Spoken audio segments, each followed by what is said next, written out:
Jérémie, chapitre 25. La parole fut adressée à Jérémie sur tout le peuple de Juda, la 4e année de Joachim, fils de Josias, roi de Juda, c'était la première année de Nebuchadnezzar, roi de Babylone.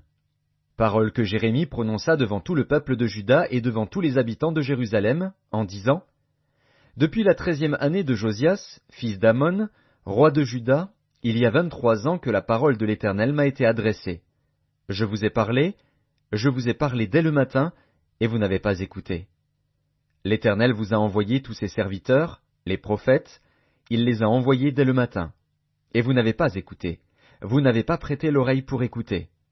Ils ont dit: Revenez chacun de votre mauvaise voie et de la méchanceté de vos actions, et vous resterez dans le pays que j'ai donné à vous et à vos pères, d'éternité en éternité.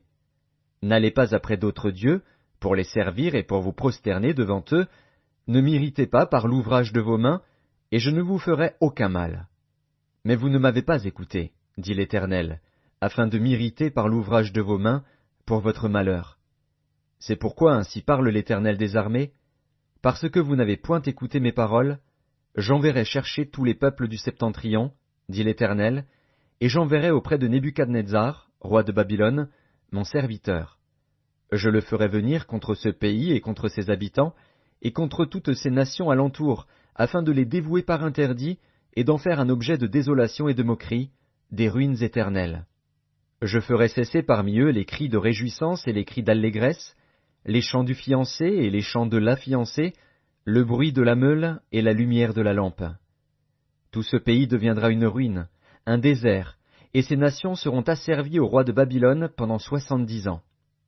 Mais lorsque ces 70 ans seront accomplis, je châtierai le roi de Babylone et cette nation, dit l'Éternel, à cause de leurs iniquités. Je punirai le pays des Chaldéens, et j'en ferai des ruines éternelles.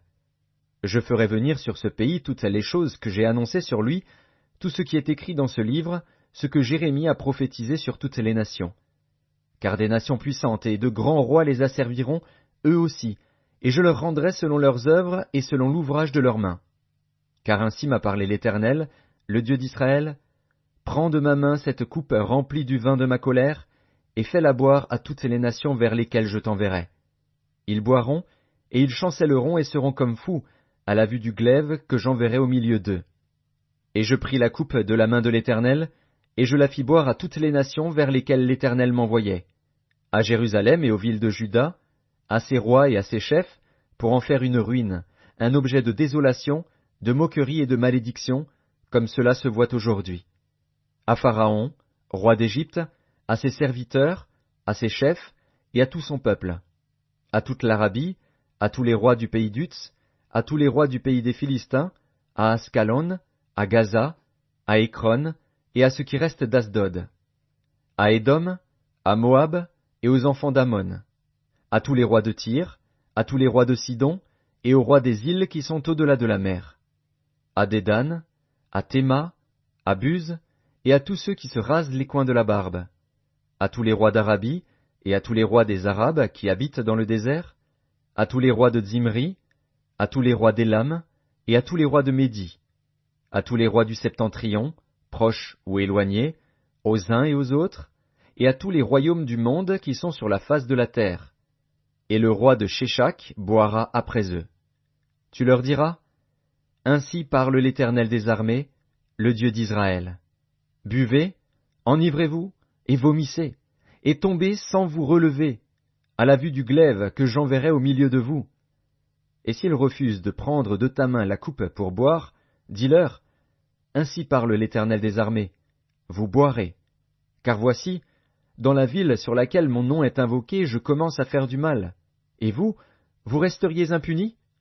Vous ne resterez pas impunis, car j'appellerai le glaive sur tous les habitants de la terre, dit l'Éternel des armées. Et toi, tu leur prophétiseras toutes ces choses, et tu leur diras: L'Éternel rugira d'en haut. De sa demeure sainte il fera retentir sa voix. Il rugira contre le lieu de sa résidence, il poussera des cris, comme ceux qui foulent au pressoir, contre tous les habitants de la terre. Le bruit parvient jusqu'à l'extrémité de la terre. Car l'Éternel est en dispute avec les nations, il entre en jugement contre toute chair. Il livre les méchants au glaive, dit l'Éternel. Ainsi parle l'Éternel des armées. Voici, la calamité va de nation en nation, et une grande tempête s'élève des extrémités de la terre. Ceux que tuera l'Éternel en ce jour seront étendus d'un bout à l'autre de la terre. Ils ne seront ni pleurés, ni recueillis, ni enterrés, ils seront comme du fumier sur la terre. Gémissez, pasteurs, et criez. Roulez-vous dans la cendre, conducteurs de troupeaux, car les jours sont venus où vous allez être égorgés. Je vous briserai, et vous tomberez comme un vase de prix. Plus de refuge pour les pasteurs, plus de salut pour les conducteurs de troupeaux. On entend les cris des pasteurs, les gémissements des conducteurs de troupeaux, car l'Éternel ravage leur pâturage. Les habitations paisibles sont détruites par la colère ardente de l'Éternel. Il a abandonné sa demeure comme un lionceau sa tanière, car leur pays est réduit en désert par la fureur du destructeur et par son ardente colère.